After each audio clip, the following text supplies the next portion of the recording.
Alright, so this is a suggestion via a donation. The name of the video is, what will SpaceX do when they get to Mars? Hopefully get, like, oxygen and food. Let's get it.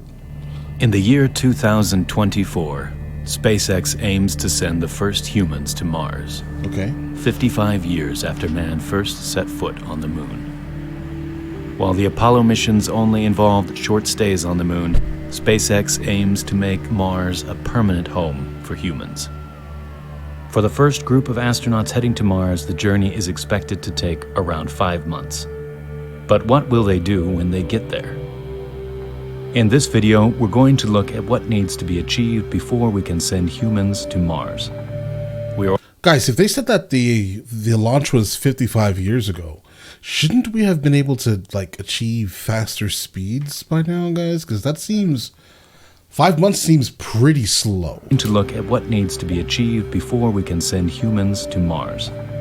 We are also going to look at the initial structures and systems that astronauts will set up in order to begin colonizing Mars.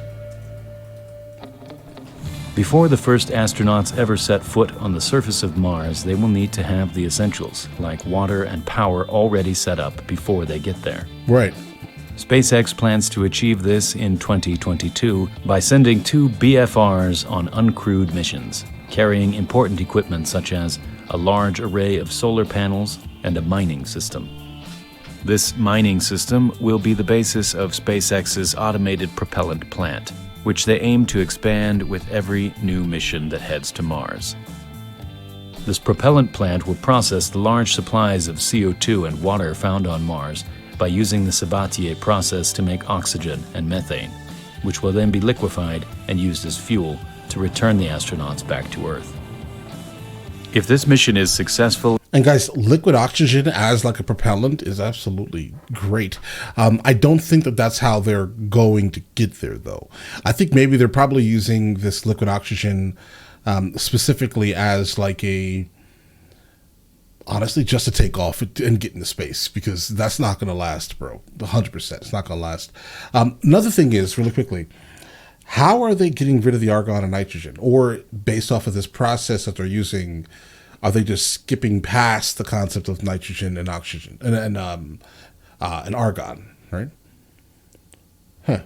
But all right, let's go. In setting up the foundations for a Mars colony, SpaceX will be on course for sending the first humans to Mars in 2024. This mission will consist of 2 cargo ships and 2 crewed ships, carrying around 6 to 8 astronauts each. The astronauts could be staying on Mars anywhere between a few months or a couple of years while they continue to set up the propellant plant. One of the most important things the astronauts will have to do when they arrive is set up a base. It's unclear what the first Martian base will look like, although many have suggested that it should have a similar design to the International Space Station, with compact pressurized modules allowing room for expansion. Well, okay, yeah, well, maybe that does make sense. Others had suggested that the initial base on Mars should be built underground to protect the astronauts from the intense radiation and extreme weather experienced on Mars. It's possible that Elon Musk's Boring Company could be used to dig tunnels and create underground habitats for astronauts to live on Mars. Then there is the question of how astronauts will get their food. The first astronauts on Mars will take a 2-year supply of vacuum-sealed packets of food, which are light and compact, just like the ones used on the ISS. The astronauts won't be relying on Mars-grown food. However, it's likely that they will bring a greenhouse on their first mission to experiment with growing food and possibly supplementing their food with freshly grown produce. In order to navigate the surface of Mars, the astronauts will also need a vehicle that can deal with the roughest of terrains. Bro, obviously a Jeep. NASA have been developing the Space Exploration Vehicle for this exact purpose. This is a pressurized vehicle which can support up to 4 astronauts for 72 hours. With multiple SEVs on the surface of Mars, it would allow astronauts to travel more than 125 miles in any direction, a major leap forward from the maximum 6-mile range that the lunar rover had on the moon. So as we get closer to seeing the first humans set foot on Mars, we could appreciate the enormous engineering challenges that need to be overcome before they get there. If you enjoyed this video and would like to contribute to Primal Space, please visit patreon.com/primalspace. All right, guys, so here's the thing. I would think probably in terms of like engineering, I don't really fully understand how they're getting there. I understand they're saying it takes 5 months, and that 5-month plan does not sound like they're going fast enough.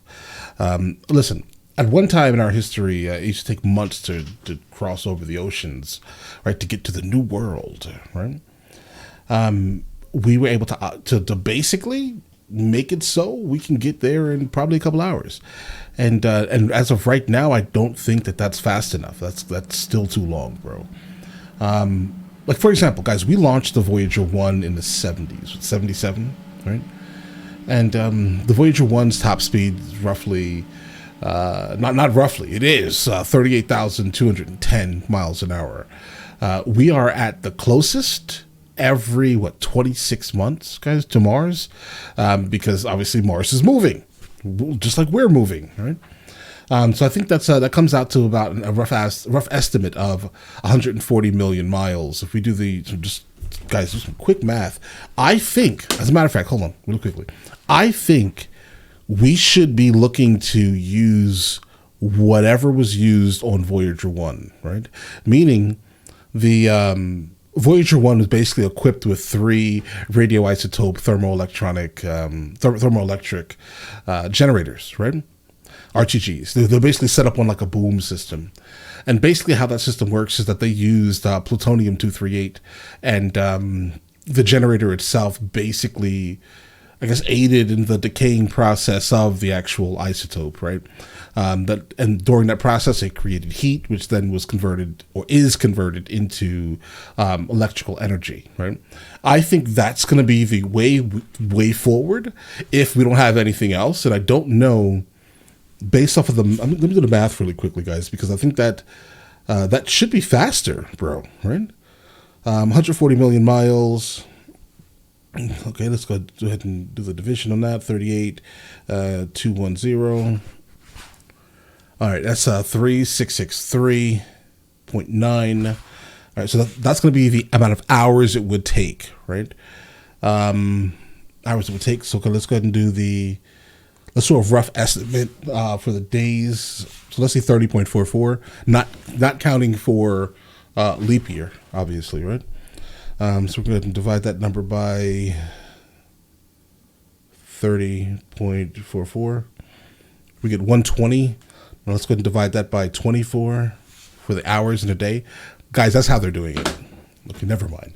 That's how they're doing it, because the math basically tells me that the Voyager 1, the propulsion system on Voyager 1 would also take 5 months. So that's how they're doing it.